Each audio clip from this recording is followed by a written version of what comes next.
pas bien. De pas m'en vouloir, je demandais pardon à ma fille. Je suis pas moi-même heureuse. Comment voulez-vous que je rende les autres heureux? Et je voyais des psychologues, mais ils n'ont pas réussi forcément à me ramener. Donc j'ai écrit, et j'ai demandé pardon à Dieu toute la soirée. Et à 20h, j'ai pris tous les comprimés que j'avais chez moi. J'ai dit, je vais me reposer, je suis fatiguée. Et c'est là que la spiritualité est rentrée dans ma vie. C'est le premier phénomène paranormal que j'ai vécu. J'ai entendu, comme si j'étais au 2e étage, mais j'ai senti comme si mon immeuble a bougé, a tremblé, tu vois, un tremblement de terre. Et la voix qui est sortie, croyons en Dieu, c'est magnifique d'avoir Dieu dans sa vie. La voix a dit, c'est pas pour ça, c'est pas ça ta mission, c'est pas censé se passer comme ça. Il était 20h, tu sais à quelle heure je me suis réveillée? 15h. Le lendemain. Je me suis réveillée à 15h. Je me réveille, je dis que c'est quel sommeil, c'est quel somnifère. Et quand je me suis réveillée, c'est comme si il a endormi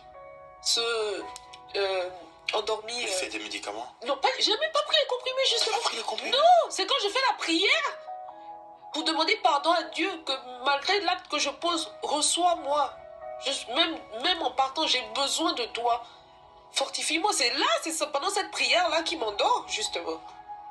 Quand je me réveille, les comprimés sont là. C'est comme si l'esprit de la pensée du suicide, on l'a effacé. J'ai tout rangé, j'ai jeté les comprimés, tout rangé, nettoyé ma maison. Et j'ai dit, je me retire des réseaux sociaux. Je me suis retirée, je crois, un mois. On m'a pas vu. On m'a pas entendu. Les gens même allaient écrire au Jojo, allez où pour dire, qu'est-ce que... J'étais enfermée chez moi. Si on me voit sortir, c'est que je suis allée faire mes courses et je reviens me renfermer. Je me suis renfermée dans la prière. J'ai prié. Je partais même plus à l'hôpital. C'est là où j'ai rencontré réellement Dieu. À ce moment-là, je me suis renfermée, j'ai prié. Et je me suis rendu compte en priant que j'avais trop le cœur lourd. Trop de haine, trop de rancune. Et j'ai dit à Dieu, fais-moi la grâce du pardon. Je ne peux pas avancer si je ne pardonne pas. Je ne peux pas aller quelque part si je ne pardonne pas. Fais-moi découvrir les joies du pardon. Je ne te demande pas de me rendre riche. Je ne te demande pas de me donner la gloire. Donne-moi simplement le pardon. C'est tout. Mon cœur avait besoin d'être dans le pardon. Et j'ai fait ça. C'était de novembre à décembre. Je suis ressortie, je pense, vers fin décembre. On m'a vu. J'ai fait une story Snap où je souriais, etc. Et j'étais vraiment en contact uniquement avec mon fils, Armand, qui venait, qui prenait des nouvelles, etc. J'ai dit, j'ai juste besoin d'être seule. Pour moi, je dis, les plus grands combats qui vont te donner les plus grandes gloires se font dans la solitude. Tu te découvres dans la solitude quand tu es seul. Tu n'as pas besoin d'avoir plein de monde. Il ne faut pas en vouloir que tel m'a pas soutenu, tel n'a pas été là, tel m'a pas fait ça. Non. Ce problème-là, tu dois le vivre dans la solitude parce que tu vas aller te rencontrer toi-même. Et moi, j'avais besoin de cette solitude-là. Elle m'a fait le plus grand bien. Je suis sortie de là. Le 5 janvier, je devais rentrer au bloc. Ma première intervention. Et là, je voulais dire à ma mère, parce que quand on ouvre la tête, il y a certains... Tout ne repart pas forcément comme il se doit. Donc, je dis, je vais dire à ma mère, afin qu'elle vienne sur place. Donc, il y avait des examens à faire avant de rentrer au bloc. J'ai plus pris mes médicaments pendant la période des prières. Là. Je ne prenais plus rien. Donc, j'ai dit, je vais faire venir ma maman pour qu'elle vienne prendre soin de moi, parce que sûrement, je serai un légume. Et je suis allée faire mes examens. On fait mes examens, on fait des scanners et tout. On voit pas de tumeur. Et comme l'homme blanc est ce qu'il est, il n'aime pas échouer. Mon médecin, monsieur François, docteur François, il n'a pas compris. On a fait examen sur examen. Ils m'ont hospitalisé 2 jours. Rien que pour trouver la tumeur en question. Pour laquelle ils étaient censés t'opérer. On était censé m'opérer. Ils n'ont pas trouvé. Et là, donc, ils me font une injection. C'est quelque chose de très, très, très douloureux. Donc, c'est une injection on fait rentrer un produit. Et le produit, lui, il va fouiller, même si c'est caché dans ton âme, ça va le trouver. J'ai souffert. Ça te faisait mal? Ça brûlait, ça... Je sais pas, c'est douloureux cet examen. Il n'y avait aucune tumeur. Et je me suis dit, Dieu me donne une chance d'être meilleure. C'est mon miracle. Et c'est là où j'ai décidé, je dis, je vais rentrer chez moi. Je vais rentrer en Afrique. Parce que l'Europe n'est pas forcément ce qu'on dit. Il y a des revers, il y a des difficultés, il y a beaucoup de choses derrière. Les jolies photos Instagram, les Champs-Élysées, il y a une réalité pour nous les expatriés. J'ai dit, à la base, je suis venue pour chercher un fonds de commerce, pour me lancer. J'ai quand même quelques euros, même si j'en ai perdu beaucoup. Parce que j'ai pas forcément investi comme il fallait. J'ai dit, bon, je vais rentrer en Afrique. Je veux me battre. Et c'est là que je suis rentrée. J'ai dit, c'était en janvier, j'ai décidé que j'allais rentrer en juillet. Je disais, non, je pars, je reviens, non, je pars, je reviens. Mais au fond de moi, je savais que je ne revenais plus. Parce que aussi, la solitude de l'Europe n'aide pas. N'aide pas. Il y a beaucoup de dépressifs en France. Hein. Ça n'aide pas. Donc, on a encore refait. Je suis restée de janvier à juillet. Parce que mon médecin voulait vraiment se rassurer. Il se dit, peut-être ça va réapparaître, etc. Ça n'a jamais réapparu. Ce qui fait que chaque année, j'ai droit à un petit... Il fait un bon, je fais un examen, ça n'a jamais réapparu. Voilà un peu où la dépression m'a emmenée, et c'est pour ça que ça m'a emmenée. Je fais beaucoup de live où je parle de dépression, même en... Quand je regarde l'histoire de Pandira, il y a une chose qui me frappe à cœur. Il y a une leçon sacrée que moi je tire. La leçon sacrée que moi je tire de l'histoire de Pandira, c'est quoi? Peu importe ce que tu as fait, peu importe la situation peut-être que tu traverses, peu importe par exemple les douleurs que tu vis les plus enfants intérieurs, c'est Jésus, c'est toujours Dieu qui a la solution de cela. Il suffit juste une chose, tout a changé pour Pandira quand elle a déposé ses pieds au sol, quand elle a reconnu qu'elle a besoin de lui, qu'elle a dit Seigneur, j'ai besoin de toi. C'est en ce moment-là que toute sa vie a changé. Le sommeil est venu, tout le surnaturel est venu. C'est pour te dire en fait quoi? Le simple fait pour nous de nous réconcilier avec Dieu, de déposer nos pieds, de commencer à prier, de commencer à élever, de commencer à nous réconcilier avec Dieu. Cela, Pandira par exemple a vu quelque chose, a vu avec ses yeux quelque chose de spirituel. Mais moi j'aimerais te dire, même lorsque tu ne vois pas quelque chose de spirituel, il y a quelque chose de spirituel qui se passe. Mais lorsque tes yeux n'ont pas vu, sache qu'il y a des choses qui se passent. C'est pourquoi j'aimerais te dire, la situation que tu traverses ne dépend que de toi. Il suffit simplement que je te rapproche de ton Créateur. Tu déposes tes pieds au sol, tu commences à prier l'Éternel. Tu demandes à Dieu de te réconcilier avec lui. Tu viens devant lui avec un cœur sincère. Tu peux dire ceci, Seigneur Jésus, je reconnais que je ne suis pas digne de toi. Je reconnais que ma vie n'a pas été propre.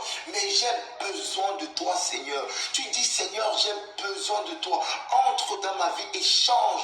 Et tu verras le Saint-Esprit va venir dans ta vie et va changer ces choses. C'est pourquoi moi j'aimerais te dire ceci encore. Jésus-Christ est capable de faire tout ce que tu n'arrives pas à t'imaginer. Il attend juste une chose, que tu décides en fait de venir vers lui, que tu te réconcilies avec lui, que tu fasses cette prière sincère de ton cœur pour dire Seigneur, entre dans ma vie et change. Et tu verras comment le Saint-Esprit viendra à ta vie. Il bouleversera ta vie. Tu auras une force que tu n'as jamais eue, une grâce que tu n'as jamais vue, une nouvelle manière de voir les choses, une nouvelle manière d'expérimenter les choses. Et ta vie sera comme plus jamais renouvelée. Sois béni et que Dieu te bénisse. Voilà. Pour cela, c'est dit, la foi vient de ce qu'on entend. Ce qu'on entend vient de la parole de Christ. Elle a tout dit. Elle a tout dit. Elle vous a expliqué son histoire. Donc, si vous manquez de foi, c'est les témoignages comme ça qu'il faut suivre. C'est comme ça. Vous avez vu, le tumeur a disparu. Oui, c'est ça. C'est ce que notre Dieu, notre Créateur, là, c'est ce qu'il fait, c'est ce qu'il réalise dans la vie de ses enfants. C'est ce qu'il fait. Il faut le reconnaître. Il faut lui confier notre problème. Et c'est ça. Donc, la personne qui m'a parlé de la foi, c'est ça, la foi.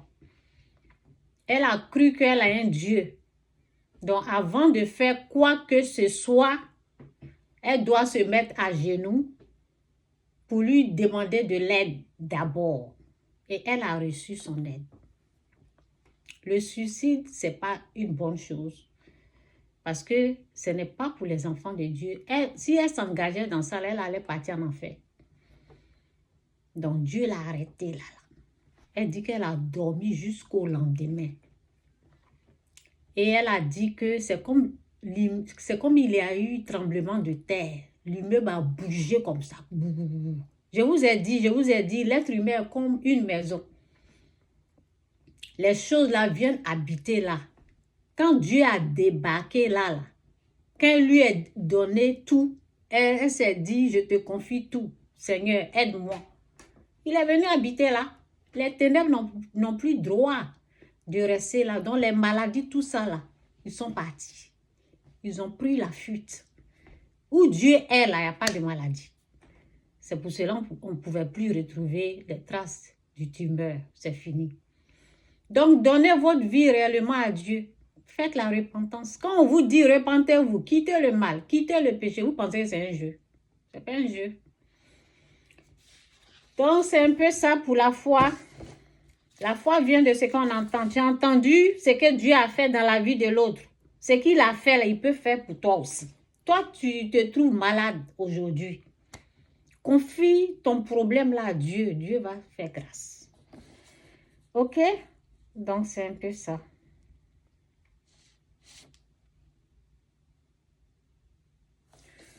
Donc, qu'est-ce que je devais dire là même là?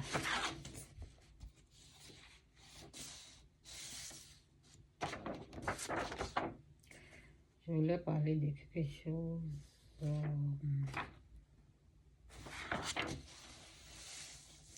Donc, je vais parler de moi. Bon, j'ai pris, parce qu'il y a les gens, deux personnes, bon, plusieurs personnes, j'ai pris 2 messages. Donc, où c'est le message là? Il y a les gens qui ont dit conseil sur la spiritualité, sur le conseil sur le monde spirituel. Bon, pas aujourd'hui. J'ai pris prédication sur la foi. Donc, c'est la foi que je vous ai montré. La foi vient de ce qu'on entend. Donc, c'est dit conférence, exclusivité, croyance religieuse, conférence sur la religion. Discussion, oui, c'est ça, j'ai écrit discussion sur la religion. C'est comme discours. Discours, c'est de, ou bien conférence. Bon, la personne, il y a les gens qui veulent que je les invite, oui, c'est à eux que je veux parler. Ceux qui veulent que je les invite, vous voyez un peu, non? Pour qu'ils viennent discuter, faire des discours, ou bien, je ne sais pas, parler. Vous voyez, discussion, tout ça là. Je ne suis pas dedans, en fait. Donc, je vais vous parler de... Bon, j'ai éteint la lumière, là. Je réallume. Je réallume.